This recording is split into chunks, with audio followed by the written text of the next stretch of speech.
Assalamualaikum warahmatullahi wabarakatuh. Perkenalkan, nama saya Atika. Saya mahasiswa UGM yang sedang mengikuti program KKN PPM UGM periode 2 tahun 2021 di Sungai Nakam. Pada kesempatan kali ini kita akan membahas tentang apa itu DBD, apakah berbahaya atau tidak, dan bagaimana cara mencegahnya. Untuk itu, mari kita tanya pada teman-teman kita. Let's go. Lupa, kita kan belum kenalan. Ayo, kita mulai perkenalkan dulu teman-teman kita. Halo, namaku Safikri. Perkenalkan, nama saya Valiana Dandi Prastini. Halo, nama saya Alin. Halo teman-teman semuanya, saya Rinya. Halo, nama saya Irvin. Halo semua, perkenalkan nama saya Anadela Gavnesia.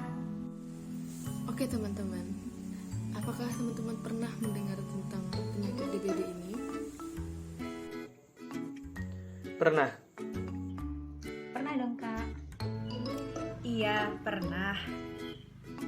Lalu, apa yang kalian ketahui tentang penyakit DBD ini? DBD itu bisa disebut juga sebagai penyakit demam berdarah dan itu tergolong penyakit yang berbahaya, bahkan bisa menimbulkan kematian. DBD itu berawal dari gigitan nyamuk.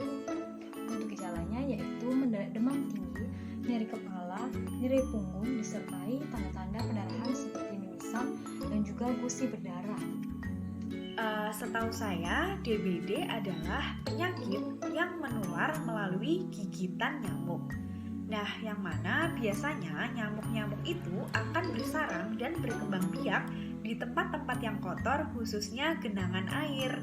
Oleh karena itu, pada musim penghujan, nyamuk-nyamuk akan lebih mudah untuk berkembang biak karena pada musim tersebut akan lebih mudah untuk timbul genangan air di sekitar rumah kita, seperti di talang air atau ketika di sekitar rumah kita terdapat sampah atau barang-barang bekas seperti ban bekas, kaleng bekas, botol bekas, atau gelas bekas yang dapat menjadi tempat-tempat timbulnya genangan air.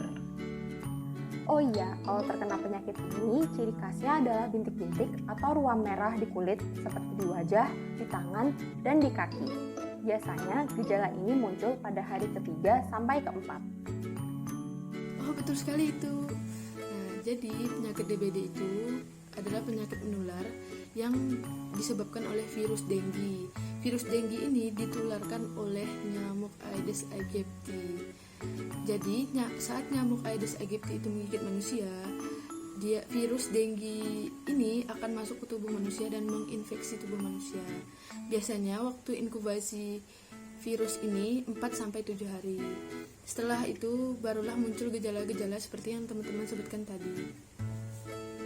Nah, kalau seseorang yang kita kenal atau keluarga kita yang kena DBD ini, apa langkah awal yang kita lakukan?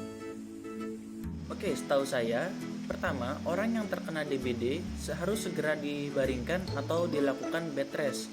Kemudian, diberikan asupan cairan ataupun air minum yang banyak, kurang lebih 2 liter per hari. Selanjutnya ada beberapa tahap yang dapat dilakukan untuk menangani ataupun mengatasi demam tersebut. Contohnya, tahap yang pertama adalah melakukan pengompresan menggunakan kompres air hangat. Kemudian yang tahap kedua adalah diberikan obat pereda demam seperti paracetamol. Kemudian tahap yang ketiga adalah mengonsumsi jambu biji. Kenapa jambu biji? Karena buah tersebut mengandung vitamin C yang tinggi dan dapat meningkatkan daya tahan tubuh. Kemudian tahap yang keempat adalah mengonsumsi makan-makanan yang sehat dan mudah dicerna. Kemudian tahap yang kelima adalah mengonsumsi suplemen dan vitamin C yang cukup. Dan yang tahap terakhir adalah istirahat yang cukup. Jika 2-3 hari gejala makin memburuk, seperti makin lemas, muntah-muntah, gelisah, atau mungkin timbul pendarahan lain seperti mimisan, pendarahan gusi, atau pendarahan saluran cerna yang lainnya, sebaiknya segera dibawa ke rumah sakit atau fasilitas pelayanan kesehatan setempat untuk mendapatkan perawatan lebih lanjut. Duh, jangan sampai deh kena penyakit DBD ini, serem. Jadi bagaimana nih cara mencegahnya? Yang pertama, apabila ada keluarga yang terkena DBD, segera laporkan kepada puskesmas terdekat. Hal ini bertujuan untuk dilakukannya fogging nyamuk demi memberantas nyamuk demam berdarah. Cara mencegah DBD itu bisa menggunakan obat nyamuk. Kemudian kita juga harus memastikan jendela dan pintu itu aman dari lubang. Kemudian saat tidur juga kita mungkin bisa menggunakan kelambu. Kemudian pada kegiatan di luar rumah kita bisa menggunakan pakaian yang lengan panjang dan bawahan yang panjang juga. Mengganti air untuk hewan peliharaan setelah tidur agar tidak menjadi sarang nyamuk. Menyingkirkan tempat-tempat yang dapat menampung air seperti ban bekas, kaleng, pot bunga, dan lain-lain. Nah, cara untuk mencegahnya kita biasa menyebut dengan 3M+. Nah, apa aja sih 3M+ itu? Jadi, M yang pertama adalah menguras, yaitu menguras tempat-tempat penampungan air yang kita gunakan seperti bak mandi agar senantiasa bersih. Kemudian, M yang kedua adalah menutup, yaitu menutup tempat-tempat penampungan air yang kita gunakan agar tidak menjadi sarang perkembangbiakan nyamuk.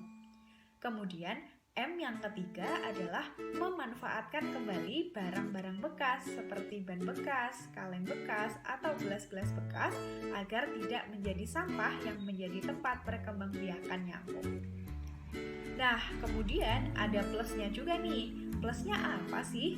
Plusnya yaitu mencegah gigitan nyamuk melalui berbagai cara, seperti menggunakan kelambu saat tidur, menanam tanaman yang dapat menjadi pengusir nyamuk, memelihara ikan yang dapat memakan jentik-jentik nyamuk, kemudian menggunakan bubuk larvasida, dan juga menghindari kebiasaan menggantung baju di dalam rumah.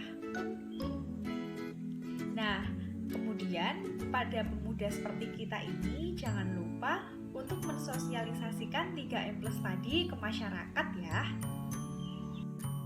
Kita juga dapat mencegah perkembangbiakan jentik-jentik melalui kegiatan pemantauan jentik berkala atau PJB oleh juru pemantau jentik atau jumantik.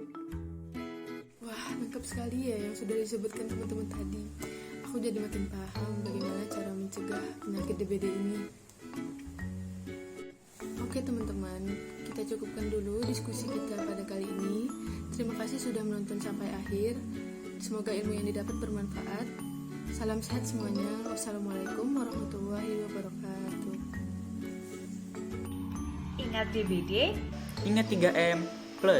Menguras, Menutup tempat penampungan air, Mengubur Atau memanfaatkan kembali barang bekas Plus mencegah gigitan nyamuk.